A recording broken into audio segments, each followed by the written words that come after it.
Hello and welcome to the touristbeat.com video series, and in this video we will talk about planning your trip to Genoa, Italy, or in Italian is Genova.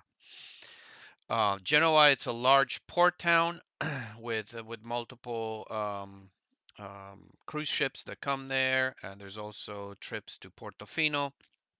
But Genoa itself has a really beautiful old town around the old port, and that's what we will look around. We will focus on planning your trip there, or your day trip, or your day stop, so you can walk to the most important places, use your time wisely, and just enjoy this trip to Genoa. Again, this video is not about pictures and videos and what to eat, but it's rather where to start your walking, what to look for, and how to walk to hit most of the things. There is a link to the article in the description below. I have a detailed article with all these places and with more details, so check the description below. And obviously, if you enjoy this video, if it helps you plan your trip, please subscribe. And let's get into it. So we're planning our trip to Genoa, Italy. We're looking with Google Maps from starting from far up. We see Genoa is in the northern part of Italy, close to Milano, close to Pisa and Florence. It's about 2 hours from Milan. And let's zoom in. Most of the attractions for a tourist are around the port. And even more specifically, this is Porto Antico. So this is the old port area, right? There is newer terminals for modern commerce, but the old port is where tourist attractions would be located. And most of the things in the old port of Genoa are located around Piazza Caricamento. So this is kind of the starting and the ending point.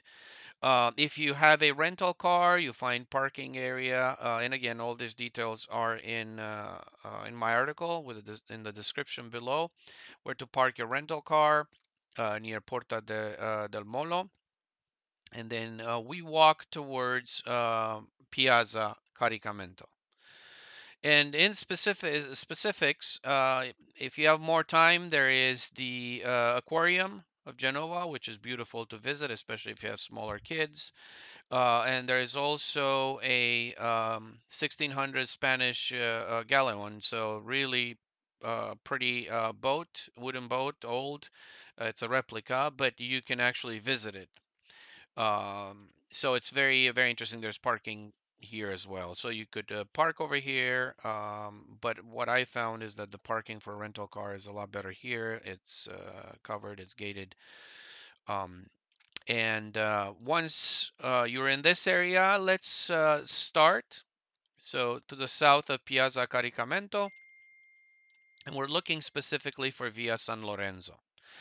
And this is if we look at the detail map that I have on my website and the article that I've linked below, this is Via Lorenzo, is one of the main uh, um,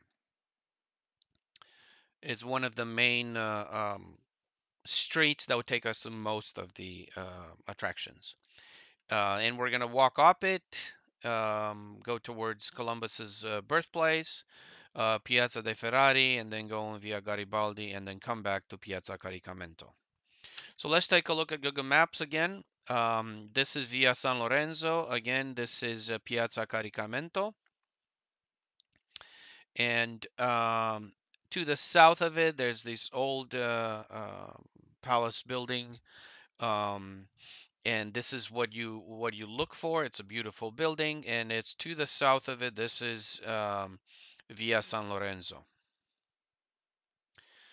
Um, and we walk up Via San Lorenzo. It's one of the largest streets, and we come to the Dome of Genoa, or the Cathedral of Genoa. So it's a large church that is beautiful to visit.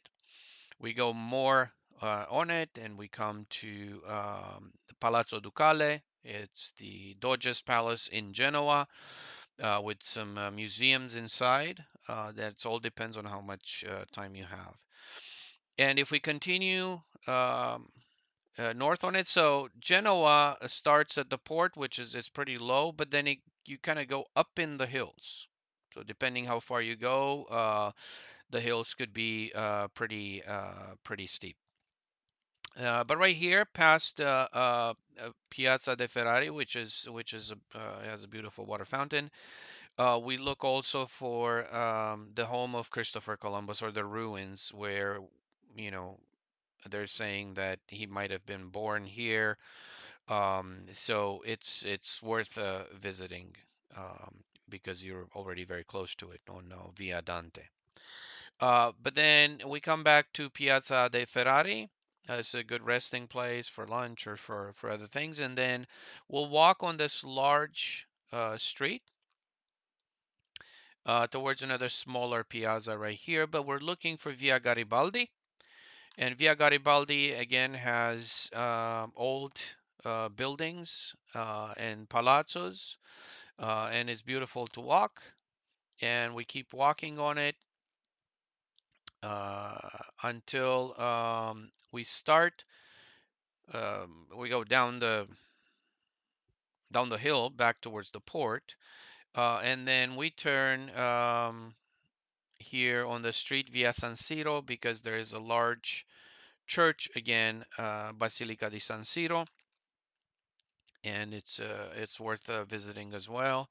And then we work our way back on this larger street, um, and we're working our way back to the port to Piazza Caricamento. And this kind of concludes a quick tour. As you look at my map again, my detailed map that I have also in my article, we're doing kind of like a loop. There's another old church here, Santa Maria Assunta, but it's from Columbus's birthplace further down.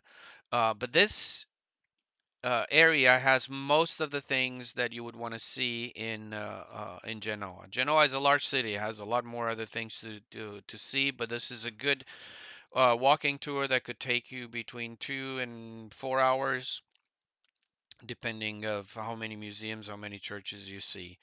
But this concludes my video. I hope you find it helpful. Please subscribe. Please like it.